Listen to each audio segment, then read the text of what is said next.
اللهم ارحم أمة سيدنا محمد اللهم انفعنا بما علمتنا وعلمنا ما ينفعنا وزدنا علما. Di bulan Rajablah Kangjeng Nabi di Isra Mi'rajkeun, lain sembarangan bulan dipilih ku Gusti Allah di bulan Rajab Kangjeng Isra Mi'raj.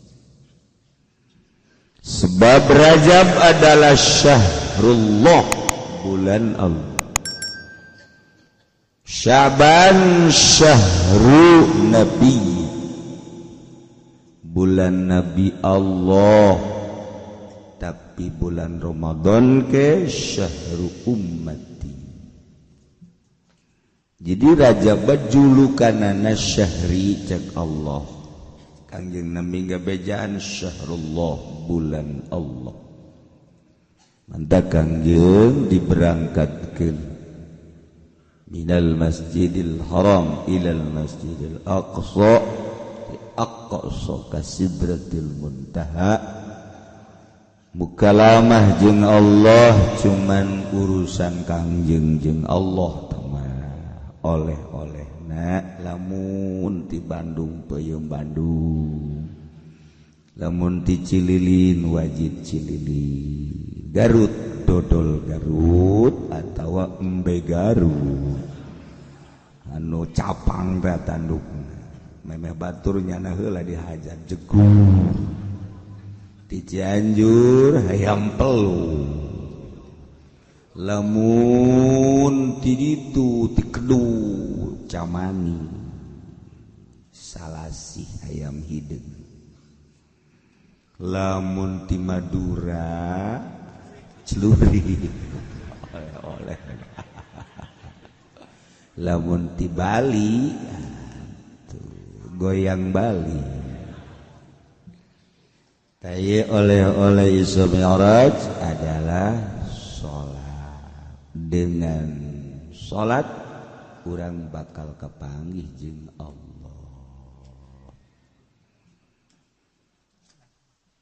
Tahajud ieu di bulan Rajab naon bae cenah kiai nu kudu digawean atuh terserah ente. Dek naon ente rencana? Eueuh cenah teu boga rencana. Emang paul ente mah. Boga rencana. Deui di bulan Rajab nu paling hebat adalah hiji mun babacaan kulhu. Menangkeun sabulan Rajab 200.000 kulhu. Dibere 200 ngaheap sama sakubah ragag di tanggal kalapa. Ya Allah, ya Rabbi, fokuskeun mulai Rajab tasbih kencengan kurang hayang nyaho coba awak wae dipajak pake maca kulhu coba hayang nyaho coba jangan nonton bola mah kuat, nonton TV kuat, main koprok gaplein kuat ya. Kadang-kadang main catur tim maghrib ke subuh kuat, coba wae pake maca kulhu hayang nyaho coba menang 2 jam teh ngahep-hep. Cak pamajikan abah sieu sora-sorana. Coba deuleu oregana. Teu daya teu upaya. Ditanya, "Pak kunaon?" "Apa kulu?" Teu beda. Konsepna sakumaha Imam Ghazali dek digawe urusan pagawean ngara gaji nukang bas jeung sajabana sing gede dahar mantak aya bae julukan tukang ragaji madahar sing hade lain tukang ragaji bae sebenarnya ngan baheula mah tukang digawe teh ngaragaji. Bos yang madahar sakumaha tukang ragaji jadi bae kacapangan. Eta keur leutik sia dahar ku tukang ragaji bae. Seubeuna. Emang tukang ragaji seubeuna tanyakeun sia tadi. Tukang ragaji teh maksudna tilok seubeuna ditarik ka luhur tarik ka handap, tarik ka luhur tarik ka handap. Lain daharna ngaragaji da seubeuna. Santa kolot. tapi lamun deuk ibadah beda. Deuk ibadah mah ulah seubeuh teuing beuteuh. Digawe kudu seubeuh beuteuh. Deuk ibadah ulah seubeuh beuteuh. Sebab cek Imam Ghazali deuk igawe nu dipetakeun adalah tanaga patali jeung awak. Tapi atuh awakna kudu dikuatan. Tapi deuk ibadah rohani ruh. Geus ruh batu ulah disebeuhan beuteungna ruh deuk berangkat. Lamun awak deuk dipake ibadah, roh nu maen awakna dikencengan. Deuleugeun nu mingguan bae conton. Anu udukna 2 piring ngajina ge hayang di luar bae neangan tihang. Eta. Dula-deuleu jana dinu sepi bae hayang bebejana mah ka batur lah garandeng cenah loba jelema padahal mah lain kitu. Hayang tumak ninah ulah aya nu ngaganggu. Di bulan Rajab mun wiridan kulhu. Geus ulah naon-naon di kulhu. Pasti nanyakeun ka di lembur, aya nanyakeun. Nang tadi ngaji. Bulan Rajab bira? Rebo. Mun babacaan naon kulhu. Sabaraha? 200.000. Mamang endek urusan aing tah mah. Sia nanya ka aing. Sia malaikat rek nyatetan aing. Padahal moal teh sebenarnya mah. Ngomong mah ngeunaheun segala malaikat segala naon. Lamun ibadah nu sejenna puasa. Puasana teu kudu sabulan ulah sebab besi kaliru jeung Ramadan. Ulah jadi nu puasa sabulan mah ngan Ramadan doang. Ai Rajab liwatkeun ti sabulan. Sabulan setengah, sabulan 10 poe, sabulan 5 poe, atau sabulan 2-3 poe. Liwat. Jadi juga teh etika. Pasti di pikiran pasti jadi etika. Mundek saetik turun tina sebulan 27 poe. Kanjeng Nabi man shoma as-sabi'a wal 20 min Rajab. Sajelema nu puasa tanggal 27 Rajab kataballahu lahu shauma sittina. Bakal dicatat ku Gusti Allah nilaina sarua jeung puasa 60 tahun. Urang umur 60 tahun ku puasa Rajab berarti sapoe-sapoena urang boga nilai puasa. Waduh, untung biasa. Catat di jero hate geus aing mah diliwatkeun ku aing. Sebab lamun ti 27 60 umur aing kan bisa-bisa 70. Geus aing mah datang ka bulan Syawal aing puasa. Nekat eta karena hebat nekat eta dongkos kitu boro-boro datang ka Syawal cenah kieu 27 bisa teu dikurangannya bisa asal ganjil lamun teu 27 25 bisa teu kurang kan bisa 23 kurang bisa kan 2 tiji. Namun 2 hiji teu kuat lantaran kula mangojek 17. Kula mah cenah ngawarung ka pasar 13. Kula mah karyawan kiai, sibuk 7 poe saminggu. Kula mah waduh cenah kiai, ieu mah bisnis ngalareng ngidul 3 sia mah 3 poe. Aduh kula mah tempat sehat cenah awak sapoe sia mah. Geus sapoe bae rebo bae geus. Aduh cenah kieu sapoe ge asa teu kan datang ka lohor. Hanya teu kuat datang ka lohor bodem. Teu kira-kira nawar keneh bae. Sia mah bener gegedena moal puasa bae buru. Aduh, ya Allah ya Rabbi, yeup Kangjeng Nabi mempromosikeun ka umatna hiji abeh nilai-nilai puasa Rajab kaeusikeun ka umur-umur urang. Kurang kumaha deui Kangjeng Nabi? Masyaallah, rahmatan lil alamin. Dengan puasa 27 poe tapi nilai sarua jeung 60 tahun. Nomor kaduana Kangjeng Nabi mempromosikan di bulan Rajab teh julukanana Syahrullahil Asab. Jadi eueuh perang di baheula ge bulan Rajab mah pake ibadah ka Gusti Allah. Masyaallah. Kiai carana kumaha carana puasa sunah mah beda jeung puasa fardu. Puasa fardu mah kudu metingkeun niat, mun teu niat teu penting teu jadi. Puasa sunah mah jadi Senin, Kemis atawa Rajab. Urang geus nyaho bo teh tanggal 1 Rajab deuk puasa aja ti kuari. Eta mah ngazam pan lain niat. Kudaon malam merboreup HS hudang-hudang jam 7. Ada puasa itu niat gerbeti jam 7 jam 8 mikiran bayangana puasa tak ulah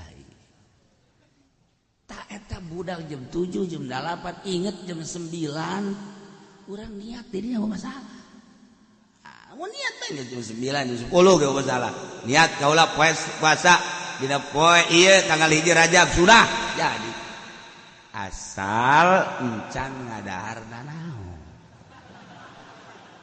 darah naon bisa di atas. Walaupun poan jam 7 ngawuduk ngupat, aja ngopi segelas ngerokok. Karek inget tanggal 1 Rajab niat puasa bodem teman. Ya puasa geus bohong. Puasa geus jebeg. Teu bisa. Syarat can ngadaharna naon can minum nah ieu bisa diniatan ku urang puasa sarua jeung nu ti peuting niat geus dicaritakeun puasa sapoe-sapoena ganjaranna geus sering ieu mah 27 bae urang ngadoa ka Allah mudah-mudahan urang kabehan dibere sararehat dibere daek ngalaksanakeun ibadah ka Gusti Allah boh puasana boh mazakulhuna eueuh deui nu diharepkeun iwal ti hayang menang ridho Allah Subhanahu wa taala mudah-mudahan urang kabehan dipikari ridho ku Gusti Allah lamun Allah geus ridho radhiyallahu anhum wa radu an zalika liman khasyya rabbah di akhirat urang di bawah bendera Kangjeng Nabi urang Kangjeng Nabi Muhammad sallallahu alaihi wasallam komo nulis kolot boa datang boa moal ka Rajab hareup bahkan pamajikan lagi geus ngomong bae bapak lu kayaknya enggak nyampe nak abah nggak nyampe kayaknya ke Rajab depan cak anaknya jangan-jangan Rajab mak Syawal juga tahu kelihatan dibengek begitu jadi boro-boro malaikat anak-anak lagi guys ada tedelean lain deui Quran udah nggak kebaca kalau baca Quran aja pakai kaca. Tapi kalau lihat cewek mah bapak aja enggak. Kayaknya matanya cekas kalau lihat cewek mah. Bapak lu memang begitu dari dulu. Jelalatan. Matanya 2 keranjang matanya. Maca Quran mah jangan kaca kade tasal kaca teu kabaca. Henteu deui. Heran inilah awalnya mah keur make kaca ge kaca dibuka. Kaca dibuka tolol bae eta. Masyaallah. Aya kos kitu eta jelema eta. Nah, iyalah urang geus datang ka bulan Jumadil Akhir. Sigana urang nu nambahan umur teh nambah padahal ti jatah orang murah namun di bulan Rajab ieu umur urang geus aya 59 sedengkeun umur urang jatahna 60 berarti tinggal satahun deui lamun umur urang 60 tahun ti Rajab kuari nu bakal eta adalah 50 tahun 11 bulan berarti sabulan deui 59 tahun 11 bulan lamun pas Rajab bakal napae Rebo umurna 60 kuari umurna 59 tahun 12 kurang 3 poe jadi berarti pas Rajab geus gerane leuan kuburan ayo silaturahmian babaturan hampura emang enak aja payah sana ini Rajab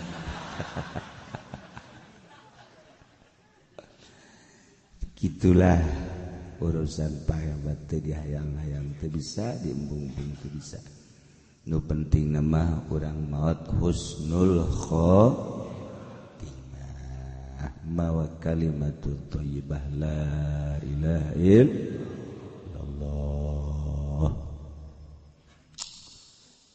kula masuk ngabayang-bayang deui lamun jelema maot kafir angkleng-angklengan di neraka di kulub wateswanganna masyaallah kan terus harapan kana dikaluarkeun nu maot kafir bawas maot musyrik murtad munafik naudzubillah min ai kitu bah mawa iman sanajan di kulub di sate dikerebek-kerebek aya harapan jaganing gitu tapi lamun murtad musyrik kafir munafik naudzubillah min dzalik geus dikuncian lawang neraka nyana terus harapan gogolotrokan bayangkeun coba masyaallah mantak jaddidu imanakum bila ilaha illallah perbaharui iman dengan baca la ilaha illallah unggal manta salat tilu ngabaca jang tajdid supaya iman anyar deui sebab jelema biasana resep kanu anyar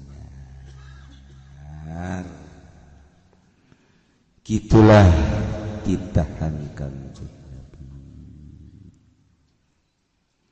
Zaid garong begitu nu digarongna adalah Khalid setelah benang ku negara disidang di meja hijau di kejaksaan ternyata aya pangampura ti pihak korban Khalid bae dibunuh ku Ki Zaid keluarga Khalid ngampura kan bisa dua jalan kamari ge bisa langsung paehan deui bisa dihampura dengan bayar dia satu keluarga korban guari mengampura bila balasan pembunuhan nusok disebut kisos dengan membayar diat atau wajib ngaluarkeun harta kisosna wasaqotol kisos bunuh Ki Zaid eta keur carita kisos kan cek tadi ge wa qatlul qati' yughallabu fihi ma'nal qisas wa fi qaulin al-had geus lamun urusanna qisas bisa diturunkeun tina dibunuh karena bayar diat tapi lamun had teu bisa mentek ketika dihukuman di sebuah negara bahwa nyana adalah kudu jihad itu teu bisa pakai dibayar ku harta diat teu bisa mantak wayuk kalau hadan jihad lamun memang ieu urusanna had mah had bae tergantung kumaha negara namun negarana negara Islam negara urang mah lain negara Islam negara Republik Indonesia berdasarkan hukum Pancasila KUHP baik bae dek kumaha ge aya aturan-aturanna ieu mah keur nyaritakeun tentang hukum Al-Qur'anul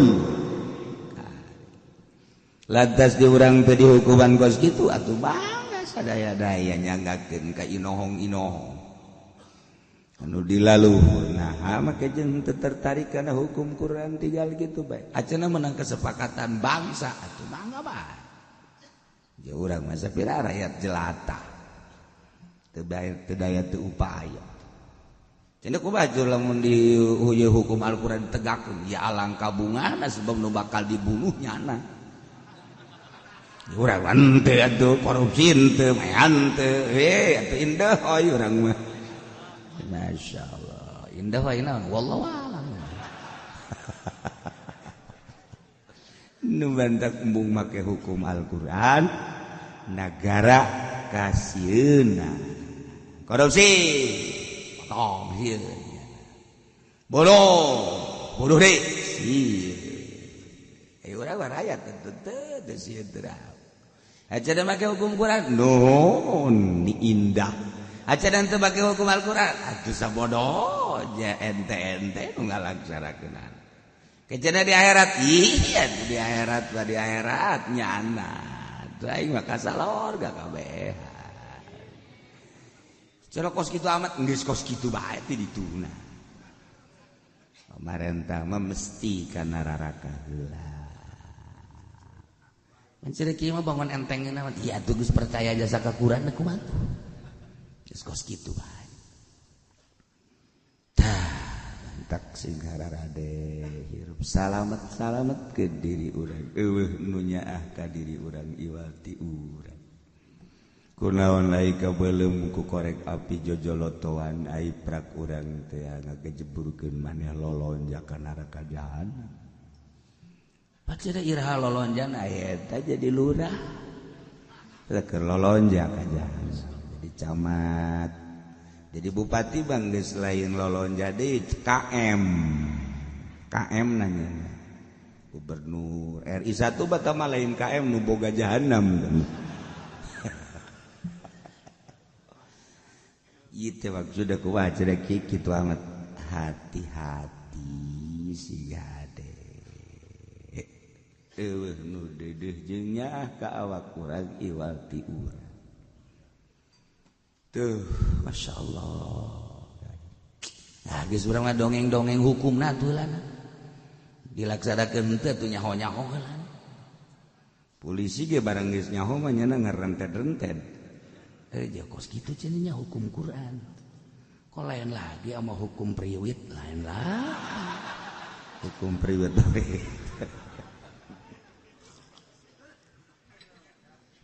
kenanya rarahonnya deris bae aya geus nyaho make di jalan ge kan nyana rada pilih-pilih oh ieu mah nu ngaji ulah ditangkep sugan we kabeleteran ganjaranna kan gitu oh ieu mah pedagang leutik ulah ditangkep karunya boro-boro jang mayar polisi nyajanana ge heseun nah ieu mah dusugih tangkep bae sanajan aya STNK aya naon tangkep bae gitu malah mental langsung minta uang saya ini kesalahannya enggak ada salah tapi minta aja iya itu bagaimana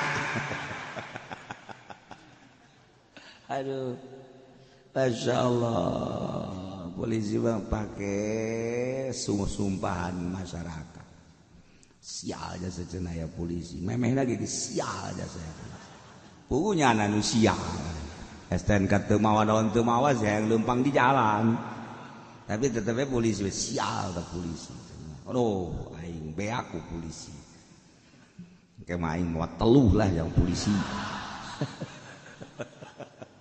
Padahal polisi urang hese, ngamankeun jalan bae hese, macet polisi hese. Polisi lamun niat ibadah gede ganjaranna. Gede jasa tama ganjaran geus lillahi ta'ala nya. Macet geus teu ditita dibere duit, lah bangsa 1.000 embung. Kecuali kadeuleu bangsa 100.000. Nah ini boleh. Sagala rupa ge horeng kumaha niatna urang digawe. Jadi pemerintah niat ngararapih mah atuh gede ganjaran. Itu jadi polisi niat ngamankeun watuh gede jasa ganjaran. Cak Kangjeng Nabi boro-boro utar atur di jalan ngarapih-rapih perjalanan imatatul adza fi thariq nan miceun penyakit-penyakit di jalan, gangguan-gangguan di jalan eta teh gede jasa ganjaran. Paku di jalan singkirkeun besi katabrak motor ke maduh cucuk di jalan. Aduh, dicucuk besi budak. Oh, maka sepeda kempes eta ganjaranna gede. Oli di jalan. Ieu oli kumaha lamun naik motor ke ti polese dikumbah dipel ku jana. Ulah jara urang Batak, waduh malah jalan di Pakuan. Orangnya ada boga bengkel di ditu. Sial teh Batak. Atuh sakumaha nu ngabesan ban barang retus bae oreng nang nyana. Masyaallah kadzaliman kos karari itu dasar Batak. Sawareh tapi aya mun teh kitu. Nah, walau qatala lamun Zaid ngabunuh Nabi Muzaqqalin maka alat berat eta poila bihim itu kudu dibunuh deui sakumaha ngabunuhna nyana au biqati udwin ada ngabunuh megatkeun anggawata sarua poila bihim misluh. Orang dedengian teh masyaallah gari ngabunuh teh geus pugu aya make belati make golok mah wari mah ngabunuh dicacagan diasupkeun ka karung anak embe mah eleh diasup-asupkeun masyaallah kebiadaban jelema pohara luar biasa. Nah iya lamun ngabunuh seperti eta lakukan pembunuhan terhadap pelaku seperti eta deui bae. Di akhir zaman orang dedengan pembunuhan Masya Allah ku gara-gara anak embe dibunuh, gara-gara anak kotok dibunuh, gara-gara HP ya karim HP Masya Allah terbunuh, gara-gara urusan utang piutangan seukur 100-200 ribu terjadilah pembunuhan. Ainu korupsi di negara miliaran triliunan aman-aman saja. Ya Allah ya Rabbi kosielah hukum negara anu lain make aturan Al-Qur'anul Karim. Sabodo tamanya urang anu boga negara nu nyicingan negara nu milih pamimpinna urang geus atuh diserahkeun ka urang kabeh kumaha urang deuk kumaha. Tapi tetep bae urang menghargai nenek moyang urang baheula. Sebab lurak lirik kaler kidul ieu nagara urang geus dijenengkeun baheula dengan sumpah pemuda. Maka jadilah bentuk negara urang negara demokrasi Pancasila, tapi hasil istikharah. Sebab burung Garuda eueuh manukna anu bisa nyiptakeun burung Garuda secara hayal hanya Indonesia. Ketika ditanya kenapa berlambang burung Garuda, sebab manuk lalagaan. Asli nama horenganan butir-butir Al-Qur'anul Karim ngan ditenden di burung Garuda. supaya bisa dibawa hiber menuju wusul ilallah. Di jerona indah ketuhanan yang Maha Esa, kemanusiaan yang adil dan beradab dan lain-lain sebagainya. Lambang lagi di jerona pohara, lamun kurang ditaliti satu persatu. Untuk lama ayalah pendidikan Pancasila. Ayolah budak sekolah ke Pancasila ada berapa? Anak orang tanya. Pagan Pancasila encan. Pancasila ya sabaraha 7 gitu. Nah raracoki anak aing apa guruna sih? Jadi 7 gitu. Tah, jadi baheula papan Senen bae orang kenaikan bendera maca Pancasila. Asal 17 Agustus kabeh bergerak di rapihan, pagar-pagar di putihan. Bilik-bilik di kapur, Masya Allah. Karasa di 17 Agustus. Dangdur dupang gedena diiring ke lapangan. Jang camat. Dage hui dupang gede kira di kontes-kontes. Eta teh naon? Rasa bersyukur, mensyukuri kemerdekaan. Gila, karasa. Malah datang kaya, anu naik sepeda ti peuting, teu bisa ngagoes, tangkal kadongdong di kapur pajar pocong. digoes, gagubrak di dieu. Bacaan ku nyanting bitik Fatihah. Palak binas datang ke ayat kursi. Sial da pocong. Tuh daek indit-indit. Ngoser datangnya. Dicekel horeng lain pocong. Tangkal kadong-dong itu paingan. Ayat kursi temempaan. Tangkal kadong-dong di ayat kursian. Jadi duboragan lo pos gitu. Kalakuan sorangan horenganan tangkal kadong-dong nage nang nyana motongan. Nang nyana ngapur pohoan kita bagalau pas gitu hari teh jauh Agustus teh jauh kegiatan selagi kajian geus sepentingna urang tentrem ibadah ka Gusti Allah aya aturan-aturan hukum walau jara zain ngabacoki Khalid kurut bacokan nang ngemu pandamala lam yatahatam kisosun temesti turi naon kitu ngaranna di kisos bab eta mangan sakadar jarhu bayar geus watas kutu ukubatun gugurlah berbagai siksa takhusul qati'a anu tangtu si ukubat ka motong bitaubatihi kutobatna qoblal qudrati ala memeh kawasa si qatina Zaid ngabunuh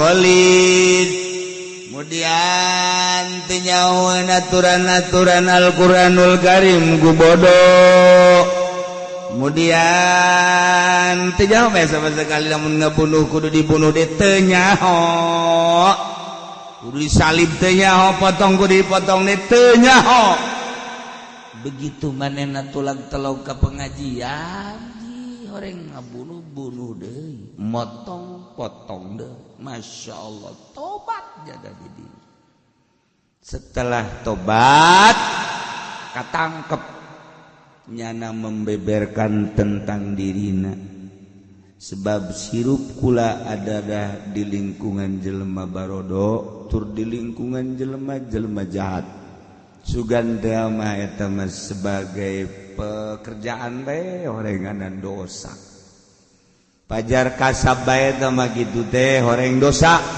wari tobat anu nyaan tobatna lamun memang setelah diteliti bebeneran tadina teh nyaho kemudian ku hari nyaho bener-bener tobat moal balik deui eta ukubat seluruhna wajib dibunuh deui wajib disalib gugur kabeh lamun memang bener la ba'daha tapi lamun sabada kudrat ban teu jana nyahun bahwa bunuh-bunuh deui ajunya na ngomong kitu bahwanya teu nyaho teliti heula ternyata orang ngabohong tetap bunuh deui bae potong-potong deui bae kos-kuari informasi anu tertunda urusan-urusan syariat bahkan guari mah ilmu-ilmu nun teu kudu dibukakeun ge ilmu pergaiban aya guari mah segala rupa eueuh nu tinggaleun urang nyaritakeun politik ekonomi budaya dunia internasional aya kabeh baik dibukaan di buku maupun di HP ataupun di pendidikan universitas geus ngajeblag pondok pesantren modern geus aya pesantren salaf geus aya eueuh nu teu nyaho komo di Indonesia mah negara paling unik sadunia negara paling unik Indonesia di negara batur moal aya maulidan akbar rajaban akbar moal aya tapi di Indonesia ziarah akbar aya hawal akbar aya wahara ditemenangkeun zarah ka orok-orok diajak zarah geus hese di Indonesia lah diwahabikeun ti tahun mana melalui Muhammadiyah Persib teu bisa wari geus asup ka tubuh negara tetep bae wah ziarah rese dibiayaan triliunan supaya wahabinisasi abeh engke kristenisasi lebih gampang tetep bae hese terutama nu hese teh Banten mah nyana hese aya duit dicokot aya nurut teu Banten eta karakterna teu beres urang Banten mah sasaleh kabeh ge urang Banten geus kos kitu bae urang Banten urang Jawa mah timbul ku hari Wahabi di Jawa kabeh organisasi di Jawa kabeh Syiah di Jawa di urang ngembangkeun Syiah mun ti bodem Jawara goblok sia teh akur jeung bapak aing ye tarolol sia kunaon sia segala anti usoli segala naon emang bapak salat aing mah teu salat tapi teu kitu jakeun teh padahal mah parahannya na tetep golok sia ku aing mabur sia ka ditu awas aing mah teu aing salat tapi teresep aing deuleu sia kos itu orang Banten mah kos gitu salat bener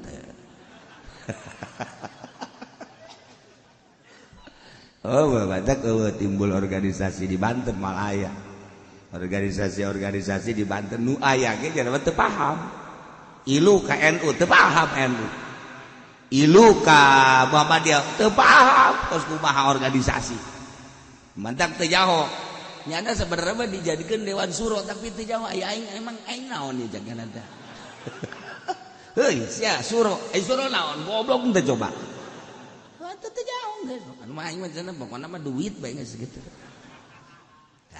hese urang Banten ieu bermunculan di Indonesia lain lalagan teh bae nanya bae ka kiai ya anu aya eta tah aya pendidikan tafsir cek cenah teh eta kumaha bagus henteu atuh ai guruna teu jelas bae ulah namun cek kiai ulah mah dibeuleum bae ku sia mah di bulan beuleum bae tereh jasa di urang Masya Allah eta kobok kiai dalam nitah beuleum dan sekilang sakitu bae ge hadu bae haji bae ngamuk bae kemarin lamun diajakan demo kula kabehan sapasar Kemis rungkat kabeh demo kabeh ka Jakarta geus urang cicingan ta istana ku urang kabeh sakitu ge diulah tetep bae marolos nah gitulah di Banten mah ku teu paham-paham nanya bae ka hajat-hajat nanya di Wetan mana aya di Wetan deuk hajat nanya ka kieu cadu moal aya Bandung Garut Tasik deuk hajat nanya ka kieu moal tapi di urang mah nanya bae kieu deuk hajat muncak kieu ulah atuh di jaman teu henteu ya poe anu geus teu naon hujan los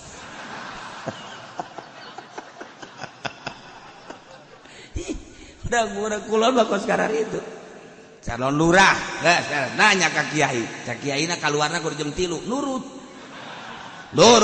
aja teu menang jalan hareup jalan tukang nurut sia kudu kurubusan ka kebon nurut bae awas jangke awas sia jangke lamun naik ka panggung ieu kopeana palang gede palang tungtung nama kurubusan ongko kopeah malang ongko menang teu jadi takkan Banten rame sebenarnya. Masya Allah. Malaya di negara Batur kos di orang Malaya. Malaya mantap kurang ambil kayak ini si orang begini amat sih orang apa bukan sih? Wala tasqutu sayrul hudud bi abiladal tegugur sakabehan biha sebab tobat itu naon hadbat teu bisa gugur perkisosan jeung